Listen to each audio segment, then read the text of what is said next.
Hello everyone, আজকের আমার recipe আনারসের জেলি চাটনি।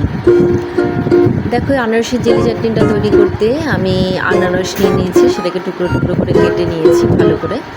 এরপরে আমি একটা ভাজা মশলা নিয়েছি, সেটাকে আমি পেস্ট করে নিলাম পাটাতে। এরপরে আনারসগুলোকে আমি মিক্সিতে ব্লেন্ড করে নেব। দেখো, মিক্সিতে ব্লেন্ড হয়ে গেছে আমার আনারসটা। কড়াইটা গরম হয়ে গেছে, সামান্য একটু সাদা তেল দিয়েছি, চাটনিতে বেশি তেল দরকার পড়ে না। তারপরে দিয়ে দিলাম একটু সর্ষে ফোড়ন।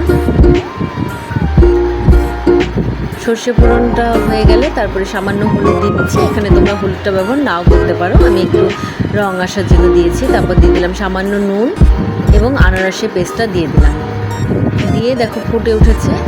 এখন দিয়ে দিচ্ছি আমি চিনি, প্রায় ছোটো বাটি 1 বাটি মতো চিনি দিয়েছি। আনারসটা একটু মিষ্টি ছিল, তাই চিনিটা একটু কম দিয়েছি। এরপরে আমি চিনিটাকে ভালো করে মিক্সড করে নেব।